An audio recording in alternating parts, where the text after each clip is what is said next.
দীর্ঘ প্রায় ৮ থেকে ৯ বছর জেলবাসের পর অবশেষে ১০৪ বছর বয়সে জেল থেকে ছাড়া পেলেন মানিকচক ব্লকের পশ্চিম নারায়ণপুর এলাকার বৃদ্ধ রসিক চন্দ্র মণ্ডল। জানা যায় ১৯৮৮ সালে জমি সংক্রান্ত বিষয় নিয়ে দাদা ভাইয়ের মধ্যে সংঘর্ষ হয়। সেই সংঘর্ষে মারা যান তার ভাই। সেই মামলায় প্রথমে ২ থেকে ৩ বছর জেলে কাটাতে হয় তাকে। হাইকোর্টে মামলা গেলে জামিনে ছাড়া পেলেও মামলা চলতে থাকে। সময় মতো হাজিরা না দেওয়ায় তার বিরুদ্ধে ওয়ারেন্ট বের হয়। অবশেষে ২০১৮ সালে বৃদ্ধ রসিক মণ্ডলকে আবারও জেলবাসে পাঠানো হয়।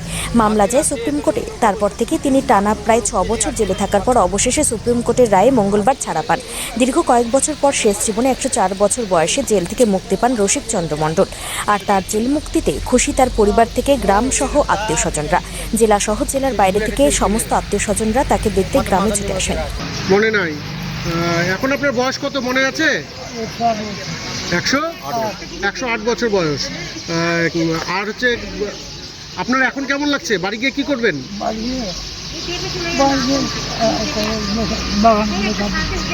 বাগানের কাজ করবেন। কেমন লাগছে আজকে যে বেরিয়ে? হ্যাঁ, ভালো লাগছে। বলছি এইখানে আপনি কি করতেন? কি করে দিন কাটতো, সময় কাটতো কি করে এখানে আপনার?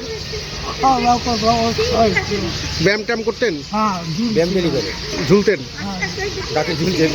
হ্যাঁ। আর কাজ টাজ করতে হতো না এখানে বসের জন্য? বসের জন্য কাজ করতে হতো না। বাড়ি গিয়ে আজকে আনন্দ হবে, খাওয়া দাওয়া হবে,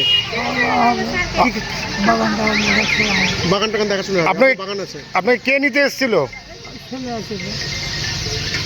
জেলখানা। কাকে নিতে এসেছিলেন? বাবাকে। কেমন লাগছে? ভালো লাগছে।